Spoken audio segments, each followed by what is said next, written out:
تو وہ زکات الفطر میں بھی وہی نکالے جو آپ کھاتے ہیں. اپنے گھر کے لیے جو چاول آپ استعمال کرتے ہیں, اپنے گھر کے لیے جو آپ آٹا اور گیہوں استعمال کرتے ہیں, اپنے گھر کے لیے جو کھجور آپ استعمال کرتے ہیں, اپنے گھر کے لیے جو مربا آپ استعمال کرتے ہیں, وہی چیز آپ زکات فطر میں نکالیں. یہ نہیں کہ وہ غریب ہے اس کو اتنا اچھی کوالٹی کا دینے سے کیا فائدہ ہے, ایک ہم جتنا کھاتے ہیں اس میں 5 زکات فطر نکل جائیں گے, تو یہ غلط سوچ ہے, یہ صحیح سوچ نہیں ہے, اور یہ بالکل ناانصافی کا معاملہ ہے. اور ایمان کا تقاضا ایسا نہیں ہے کہ آپ اپنے لیے الگ اور دوسروں کے لیے الگ سوچیں. اور بنیادی چیز غذا جو ہم کھاتے ہیں وہی دینا ہے. بہت سے لوگ کیا کرتے ہیں, شیر خورما کا سیٹ بنا کر اسے زکات الفطر کے طور پر دیتے ہیں. شیر خورما بنیادی غذا نہیں ہے, شیر خورما یہ بنیادی غذا نہیں ہے, اور عید کا کوئی اسپیشل ڈش نہیں ہے کہ ساری دنیا کے اندر شیر خورما ہی بنتا ہو. اور ہمارے ملک میں, ہمارے شہر میں کئی طرح کے میٹھے بنتے ہیں, کئی طرح کی چیزیں بنتی ہیں, ایک نہیں کئی چیزیں بنتی ہیں, بلکہ بسا اوقات ایک ہی گھر میں کئی میٹھے بن جاتے ہیں. یہ تو ایکسٹرا چیز ہے, یہ تو ایکسٹرا چیز ہے, بنیادی غذا نہیں ہے, یہ پیٹ بھرنے والی چیز نہیں ہے. حدیث میں جو ہمیں الفاظ ملتے ہیں وہ غذا جو پیٹ بھرنے کا کام دے, وہ اسٹیم فوڈ جو بنیادی طور پر انسان کی جسم کو طاقت پہنچائے, اس کی پیٹ کی ہڈی کو سدھار کر رکھے, وہ غذا ہمیں دینا ہے. سنیاں پیٹ کی ہڈی کو سنبھالنے کا کام نہیں دے سکتا ہے. تو بہت سے لوگ اس طرح کی چیزیں کرتے ہیں, انہیں سوچنا چاہیے کہ یہ چیزیں زکات الفطر میں نہیں دی جا سکتی, یہ عام صدقات میں دے سکتے ہیں, لیکن زکات الفطر کے طور پر مسنون جو طریقہ ہے اس طریقے کے حساب سے بنیادی غذا ہی زکات الفطر میں دینی ہے.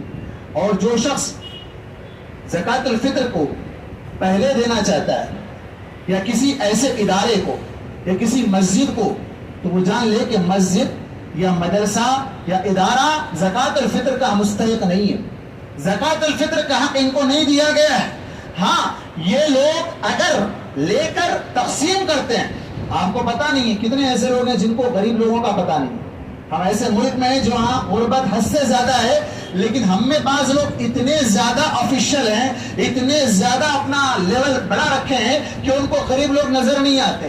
غریب کہاں ہے, غربت کہاں ہے, ان کو پتا نہیں ہے. تو پھر وہ کیا کرتے ہیں, دوسروں کے بینک اکاؤنٹ میں پیسہ ٹرانسفر کر دیتے ہیں. مدرسے کو دے دیا, مسجد کو دے دیا, کسی سوسائٹی کو دے دیا, بھائی تم بانٹ لو. تو یاد رکھیں کہ پیسہ دینا بانٹنے والوں کو درست ہے, پیسہ لے کر اپنے استعمال میں لانے والوں کو دینا درست نہیں. پیسہ لے کر جو زکات فطر یا یقیناً وہ حصے بناتے ہوں اور اس کو پیکٹ میں پیک کر کے لے جا کر ڈور پر پہنچاتے ہوں, تو پھر ایسے لوگوں کو زکات فطر کے پیسے فطرانے کے طور پر دے سکتے ہیں, وہ رقم کے طور پر نہیں دے سکتے. آپ انہیں یہ کہیں گے کہ آپ ہماری طرف سے فطرہ نکال کر دیں گے, بلکہ بہتر یہ ہے کہ جو آپ اپنے گھر میں کھاتے ہیں وہی صدقہ فطر وہاں پہنچائیں. عید کے دن کے مسائل بھی ہیں. عید الفطر کا دن جب آتا ہے تو ہر ایک کے لیے, ہر ایک کے چہرے پر خوشی آ جاتی ہے. اچھی بات ہے, جیسے میں نے کہا کہ جو لوگ رمضان کی عبادتوں میں اپنا وقت گزارے ہیں ان کے لیے عید کا دن یقیناً خوشی کا دن ہوگا. جس طرح افطار کا وقت خوشی کا وقت ہے, اسی طرح عید کا دن بھی خوشی کا وقت ہے. اللہ تبارک و تعالیٰ نے, اللہ کے نبی صلی اللہ علیہ وسلم نے جو کہا کہ بندے کو 2 خوشیاں ملتی ہے, ایک افطار کے وقت اور ایک رب العالمین سے دیدار کے وقت, رب العالمین کو دیکھنے کے وقت. تو یہ 30 رمضان کا افطار عید کا دن ہے. 30 رمضان پورے رمضان بھر روزہ رکھے, اب اس کے بعد اس کو روزہ نہیں رکھنا ہے, تو وہاں سے اس کے لیے وہ خوشی کا دن ہے. تو وہ خوشی کا دن یقیناً خوش ہونا چاہیے, لیکن کچھ اس کے آداب ہیں, کچھ مستحبات ہیں, اس پر عمل کرتے ہوئے وہ عید منائے تو یقیناً اس کی عید اچھی ہوگی, شریعت کے مطابق بھی ہوگی. عید کے لیے سب سے پہلی چیز یہ ہے کہ فجر کی نماز نہ چھوڑیں, فجر کی نماز نہ چھوڑیں. بہت سے لوگ نہانے دھونے تیار ہونے میں فجر کی نماز چھوڑ دیتے ہیں, مسجد کو نہیں آتے ہیں. آپ دیکھ لیں عید کے دن فجر کی نماز کا کیا حال ہوتا ہے, مسجدیں ویران رہتی ہیں. 2-4 لوگ جو پہلے سے گھر میں تیار ہو گئے, اچھے کپڑے پہن لیے, وہی پہنچ جاتے ہیں. ایسا نہیں ہے کہ آپ فجر کی نماز کو اچھے کپڑے پہن کر ہی آئے, آپ نارمل لباس میں بھی آ سکتے ہیں جو روزانہ پہنتے ہیں. عید کا لباس پہن کر ہی مسجد آنا ضروری نہیں ہے. ہاں, ہونا تو یہ چاہیے کہ آپ آ جائیں, مسجد ہی میں بیٹھ جائیں, پھر عید کی نماز کے وقت عیدگاہ چلے جائیں, یہ بہت اچھی بات ہے. لیکن بہت سے لوگ اس میں کوتاہی برتتے ہیں. ہاں, یہاں ایک اور مسئلہ یہ ہے کہ بعض لوگوں نے من گھڑت روایات کا سہارا لیتے ہوئے یہ کہا کہ عید کی رات میں, یعنی چاند رات میں عبادت کرنے سے بہت بڑا ثواب ملتا ہے. کتنے سال کے روزوں کا ثواب ملتا ہے, کتنے سال کے حج کا ثواب ملتا ہے, اپنے طور پر بنا رکھا ہے. یاد رکھیں, اس طرح کی کوئی حدیث نہیں ہے, اس طرح کا کوئی عمل اللہ کے نبی صلی اللہ علیہ وسلم اور صحابہ اکرام سے ثابت نہیں ہے. چاند رات کی عبادت, چاند رات, رمضان بھر تہجد نہیں پڑھا, رمضان بھر قیام اللیل نہیں کیا, چاند رات میں آخر وقت میں جو عبادت کر جس کی مشروعیت نہیں ہے، جس کو حکم نہیں دیا گیا. یہی ہمارے مسلمانوں کی کمی ہے کہ جہاں حکم دیا گیا وہاں نہیں کرتے، جہاں حکم نہیں دیا گیا وہاں کرتے ہیں. جو نہیں کرنا ہے وہ کرتے ہیں، جو کرنا ہے وہ نہیں کرتے ہیں. تو چاند رات کی عبادت کا تصور نہیں ہے. فجر کی نماز با جماعت ادا کریں اور اس کے بعد غسل کرنا یہ مسنون ہے، مستحب ہے. اور خوشبو لگانا، اچھے کپڑے پہننا، اللہ نے اگر آپ کو میسر کیے ہیں تو عمدہ کپڑے پہننا ہے. لیکن یاد رکھیں کہ عمدہ کپڑے پہن کر فخر و غرور میں مبتلا نہیں ہونا ہے. عید کے دن بہت سے لوگ اچھے کپڑے پہن کر اترا کر چلتے ہیں، اکڑ کر چلتے ہیں، غرور و فقر میں مبتلا ہو جاتے ہیں. ولا تصغر خدك للناس ولا تمشي في الارض مرحا. لوگوں سے اپنے چہرے کو پھیر کر نہ چلو، لوگوں کو اپنے چہرے کو پھیر کر نہ چلو، زمین میں اتراتے ہوئے تکبر سے نہ چلو. اللہ کے نبی صلی اللہ علیہ وسلم نے کیا کہا؟ ایک شخص اچھے کپڑے پہن کر بالوں کو سنوار کر سنوار کر نکلا اور پھر وہ اترا کر چل رہا تھا، اللہ نے اس کو زمین میں دھسا دیا، وہ قیامت تک دھستا ہی رہے گا. تو ایسی حرکت اللہ کو پسند نہیں ہے. إِنَّكَ لَن تَخْرِقَ الْأَرْضَ وَلَن تَبْلُغَ الْجِبَالَ طُولًا. قرآن میں کہا گیا کہ اترا کر چل کر نہ تم زمین کو پھاڑو گے نہ پہاڑوں کی بلندی پر پہنچ سکو گے. تو پھر ایسے اترا کر نہیں چلنا چاہیے. اتنے لوگ ہیں جنہیں کپڑا میسر نہیں ہے، جنہیں عمدہ لباس میسر نہیں ہے، ایسے لوگوں کا خیال کرنا چاہیے. ایسے لوگوں کو کپڑے دلانا یا ان کے کپڑوں کا اہتمام کرنا چاہیے. یا پھر اگر آپ نے اچھے کپڑے پہنے ہیں تو اپنے سے کم تر لوگوں کو حقیر نہیں سمجھنا چاہیے، اپنے سے کم تر لوگوں کو حقیر نہیں سمجھنا چاہیے. اور اسی طرح جب نکلیں تو گھر سے نکلنے سے پہلے عدد میں آڈ نمبرز میں 1 3 5 7 9 اس تعداد کے ساتھ کھجور کا استعمال کر سکتے ہیں. اب یہاں بعض لوگ کیا کہتے ہیں یہ بھی دیکھیں آپ، رمضان بھر روزہ نہیں رکھتا ہے، کم وقت عید کا دن روزہ رکھتا ہے، کہتا ہے کہ نہیں عید کی نماز تک کے لیے روزہ ہے، فجر سے لے کے عید کی نماز تک کرو. یہ کوئی روزہ ہے؟ روزہ کب شروع ہوتا ہے؟ فجر کی نماز سے شروع ہو کر مغرب کے وقت میں ختم ہوتا ہے. عید کی نماز پہ کوئی روزہ ختم نہیں ہوتا، 2-2.5 گھنٹے کا کوئی روزہ نہیں ہوتا ہے. یہاں پر بھی لوگوں نے اپنی طرف سے بنا لیا ہے یہ روزہ نہیں ہے. عید کے دن روزہ رکھنا حرام ہے. اللہ کے نبی صلی اللہ علیہ وسلم نے عید کے دن روزہ رکھنے کو حرام قرار دیا. کوئی شخص اگر یہ کہے کہ میں آج روزہ رکھنا چاہتا ہوں تو وہ حرام ہے، اس پر روزہ رکھنا ہی حرام ہے. اس کو ثواب نہیں بلکہ الٹا عذاب ہوگا اس پر. تو عید کے دن کوئی روزہ نہیں ہے. ہاں اللہ کے نبی صلی اللہ علیہ وسلم عید الفطر میں عدد میں کھجور کھا کر نکلا کرتے تھے اور عید الاضحیٰ میں گوشت سے افطار نہیں کرتے تھے. ہمارے لوگوں میں یہ بات مشہور ہے کہ قربانی کے گوشت سے افطار کرنا، افطار نہیں ہے، قربانی کے گوشت سے ناشتہ کرنا ہے. افطار نہیں ہے، وہ بھی مسنون ہے، فرض اور ضروری نہیں ہے. اگر آپ دیکھیں گے آج تو حالات ایسے ہو گئے کہ عید الاضحیٰ کے دن بسا اوقات 3 بجے تک گوشت گھر تک نہیں پہنچتا ہے، مغرب تک بھی گوشت گھر تک نہیں پہنچتا ہے. تب تک آپ کیا کریں گے؟ بھوکے رہیں گے؟ کیسے بھوکے رہیں گے؟ تو یہ لوگوں نے اپنے طور پر بنا لیا ہے، اس کا اسلام میں کوئی ثبوت نہیں ملتا ہے. عید الفطر میں عدد میں کھجور کھا کر نکلنا چاہیے. اور نکلتے وقت اور بالخصوص جیسے بعض صحابہ نے کہا کہ تکبیرات کا اہتمام عید کے چاند نظر آنے کے بعد ہی سے شروع کرنا چاہیے اور عیدگاہ پہنچنے تک تکبیرات پڑھتے رہنا چاہیے. اللہ اکبر اللہ اکبر لا الہ الا اللہ واللہ اکبر اللہ اکبر وللہ الحمد. یہ تکبیرات کو بازار میں حضرت ابن عمر نکلا کرتے تھے، حضرت ابن عمر تکبیرات پڑھتے تھے، ان کے ساتھ سارے بازار والے مل کر بھی تکبیرات پڑھا کرتے تھے. تو تکبیرات کا اہتمام کرنا چاہیے. کیوں تکبیرات کا اہتمام کرنا چاہیے؟ جس قرآن کی آیت میں اللہ تبارک و تعالیٰ نے رمضان کے روزے کی فرضیت سے متعلق بات کہی، وہی آخر میں اللہ نے کہا وَلِتُكْمِلُوا الْعِدَّةَ وَلِتُكَبِّرُوا اللَّهَ عَلَى مَا هَدَاكُمْ. یہ عدت جو تم نے مکمل کی ہے، 30 روزے یا 29 روزے جو تم نے رکھ لیے ہیں، اس پر اللہ کا شکر بجا لاؤ. اور اللہ نے جو تم کو ہدایت دی ہے ان ایام میں عبادت کرنے کی، اس پر اللہ کی بڑائی بیان کرو، اللہ کی تکبیرات کو بلند کیا کرو. تو تکبیرات کو بلند کرنا چاہیے. اور خواتین تکبیرات اس انداز سے نہیں پڑھنا چاہیے کہ ان کی آواز باہر چلی جائے یا دوسروں تک پہنچ جائے. تکبیرات کے اہتمام میں خواتین کو نرم آواز کا اہتمام کرنا چاہیے. عیدگاہ جاتے وقت پڑھنا چاہیے، آتے وقت پڑھنے کی ضرورت نہیں ہے. اور یاد رہیں کہ عیدگاہ جاتے وقت ایک راستے سے جانا اور دوسرے راستے سے آنا سنت ہے، مسنون ہے. اللہ کے نبی صلی اللہ علیہ وسلم نے اس کی حکمت یہ بتائی تھی کہ کفار پر روب دبدبا ایک بھاگ بیٹھ جائے مسلمانوں کا. تو آج اگر کوئی شخص اگر اس کا اہتمام کرتا ہے تو اس پر سنت کے مطابق عمل کرنے کے حساب سے اسے اجر بھی ملے گا. اگر کوئی بھول جاتا ہے یا یہ کہ حالات ایسے بن جاتے ہیں کہ اسے دوسرا راستہ اختیار کرنے کے لیے موقع میسر نہیں آتا ہے تو غلط کام نہیں ہے، پھر وہ اسی راستے سے واپس آ بھی سکتا ہے، کوئی گناہ کا کام نہیں ہے. افضل یہ ہے کہ وہ راستے کو بدل کر جائے، راستے کو بدل کر آئے. اور اسی طرح یاد رہے کہ نماز عید سے پہلے کوئی نماز نہیں ہے، کوئی بھی نماز نہیں ہے. وہاں جا کر آپ دیکھیں گے کہ عیدگاہ میں لوگ جا کر ہم اشراق کی نماز پڑھ رہے ہیں. سال بھر کبھی اشراق کے ٹائم پہ نہیں اٹھتے، عید کے دن جا کر اشراق کی نماز پڑھنا چاہتے ہیں. اشراق کیا ہے نہیں معلوم ہے، عید کے دن جا کر وہاں پڑھتے ہیں. بعض لوگ کیا کہتے ہیں تحیت المسجد. تحیت المسجد کہاں ہے؟ عید کے دن نہیں ہے. اگر عید کی نماز مسجد میں ادا کی جائے بارش یا کسی اور حالات کی وجہ سے تو ایسی صورت میں اگر کوئی آدمی آتا ہے تو وہ الگ مسئلہ ہے. لیکن یہاں عیدگاہ میں جا کر کوئی نماز عید کی نماز سے پہلے نہیں ہے. اور اسی طرح عید کی نماز کے لیے نہ اذان ہے نہ اقامت ہے، نہ اذان ہے نہ اقامت ہے. عید کی نماز پہلے ہوگی، خطبہ بعد میں ہوگا. عید کی نماز پہلے ہوگی، خطبہ بعد میں ہوگا. لوگوں نے اس کو بھی الٹا دیا ہے، لوگوں نے اس کو بھی الٹا دیا ہے. پہلے خطبہ بعد میں عید کر رہے ہیں جیسے جمعہ میں ہو رہا ہے.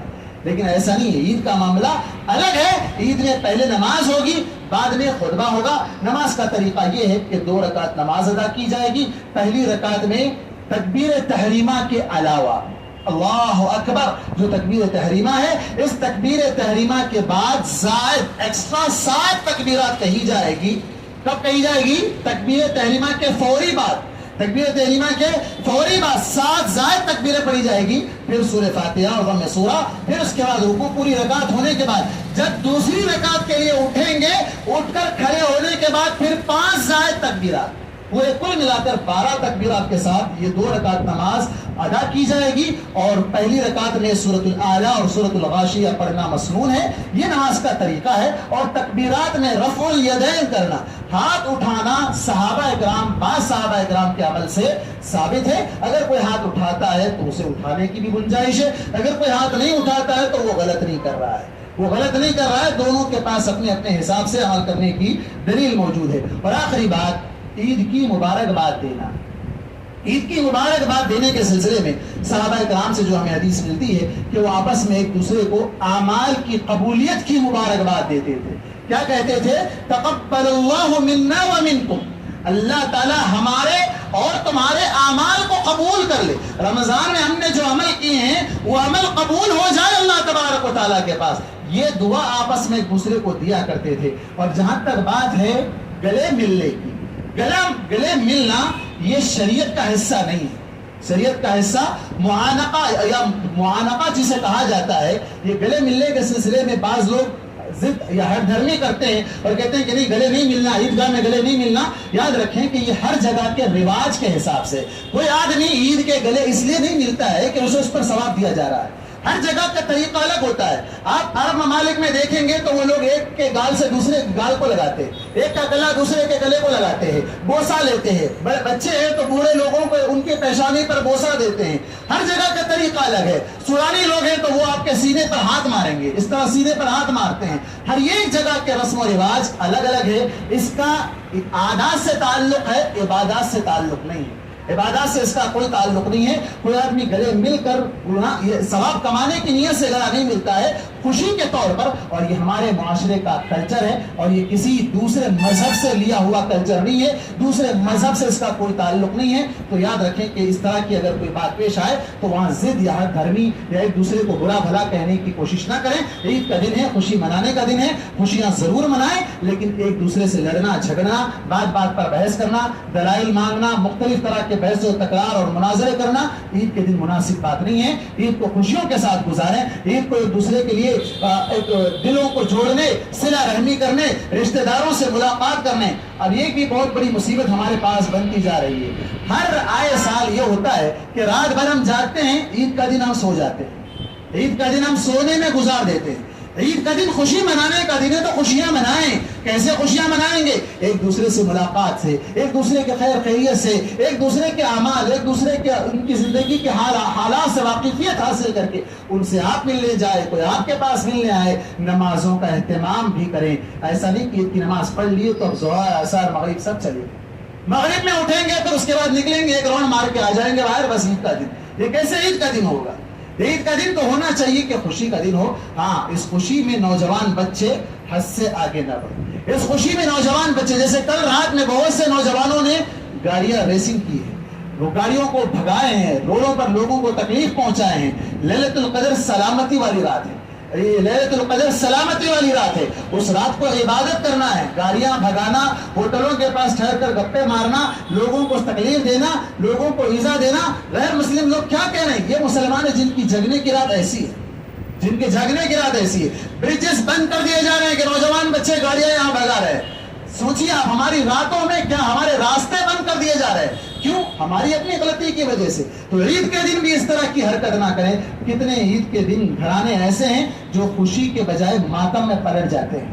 بچوں کی غلطیوں اور نادانیوں کی وجہ سے بچے حادثات کا شکار ہو جاتے ہیں, ایکسیڈنٹ ہو جاتا ہے, یا گھر میں کسی کا جنازہ نکل پڑتا ہے تو پھر وہ گھر خوشی کے بجائے ماتم کدا بن جاتا ہے. تو اس بات کا خیال رکھیں. اور آخری بات, عبادت سال بھر کریں. آپ رمضان کے مسلمان نہیں ہیں, آپ عید کے مسلمان نہیں ہیں, آپ مرتے دم تک مسلمان ہیں. اللہ تبارک و تعالیٰ نے کہا وَلَا تَمُوتُنَّ إِلَّا وَأَنْتُمْ مُسْلِمُونَ. موت اس حال میں آنا چاہیے کہ تم ایمان پر تمہاری موت آئے. اللہ تبارک و تعالیٰ سے دعا ہے کہ اللہ تبارک و تعالیٰ مجھ کہنے والے کو اور آپ تمام سننے والوں کو کہنے اور سننے سے زیادہ عمل کی توفیق عطا فرمائے. ہماری رمضان کی ٹوٹی پھوٹی عبادتوں کو اللہ تبارک و تعالیٰ شرف قبولیت سے نوازے. باقی جو ایام ہمارے پاس رہ گئے ہیں ان کی قدر کرنے, ان میں خوب نیک اعمال کرنے کی توفیق عطا فرمائے. جو اب تک غلطیاں, کوتاہیاں, لاپرواہیاں ہو گئی ہیں, اللہ تبارک و تعالیٰ ہمیں اپنی اصلاح کرنے کی توفیق عطا فرمائے. ہمیں جو لوگ بیمار ہیں اللہ تعالیٰ انہیں صحت کاملہ, شفا عاجلہ عطا فرمائے. آخری بات ایک اور رہ گئی تھی, عید کے دن خواتین کو عیدگاہ لے جانا. عید کے دن خواتین کو عیدگاہ لے جانا. ہمارے ہی علاقے میں آپ جانتے ہیں کامیڈی ملا ہے جو لوگوں کو یہ کہتا ہے کہ کیسے خواتین عیدگاہ جائیں گے, کیسے خواتین مسجد کو جائیں گے, اور اگر حدیث کی بات کی جائے تو الٹا وہ حدیث رسول کا مذاق اڑاتا ہے. حدیث رسول کا مذاق اڑاتا ہے. اللہ اکبر, قل اباللہ وآیاتہ ورسولہ کنتم تستہزئون. اللہ نے کہا کیا تم اللہ کا مذاق اڑا رہے ہو, اللہ کی آیتوں کا, اللہ کے رسول کا مذاق اڑا رہے ہو؟ تم ایمان لانے کے بعد کافر ہو گئے. یہ ایمان والے لوگ نہیں ہیں, آستین کے ساتھ ہیں جو مسلمانوں کو اللہ کے نبی کے طریقے سے پھیر رہے ہیں, اپنی کامیڈی کے ذریعے سے, ہنسی مذاق کے ذریعے سے اللہ کے نبی کی احادیث کی دھجیاں اڑا رہے ہیں, اور لوگ اس پر نعرے تکبیر بلند کر رہے ہیں. اللہ کے نبی صلی اللہ علیہ وسلم امہات المؤمنین اور صحابیات کو جو حکم دیا کرتے تھے کہ دوپٹہ اگر کسی عورت کے پاس نہیں ہے تو جس کے پاس ہے وہ عورت اپنے دوپٹے میں اس بے دوپٹے والی عورت کو ساتھ عیدگاہ لے آئے. حیض والی عورت ہے, ناپاک ہے, وہ عیدگاہ آئے گی, وہاں بیٹھے گی, خطبہ سنے گی, اور اس دعا میں مومنوں کے لیے جو دعا کی جاتی ہے اس دعا میں وہ شریک رہے گی. تو اللہ کے نبی صلی اللہ علیہ وسلم کی واضح احادیث ہے. اب یہ وہ لوگ ہیں جو اللہ کے رسول کو نہیں مانتے, اللہ کے رسول کو نہیں مانتے ہیں, اللہ کے رسول کی محبت کا دعویٰ تو کرتے ہیں لیکن اللہ کے رسول صلی اللہ علیہ وسلم کی احادیث کا مذاق اڑاتے ہیں. ایسے لوگوں سے بچیں. ایسے لوگ دین کے ڈاکو ہیں جو دین پر حملہ کر رہے ہیں, دین اسلام کو بدلنے کی کوشش کر رہے ہیں. اللہ تبارک و تعالیٰ تمام مسلمانوں کو دین کی صحیح سمجھ عطا فرمائے.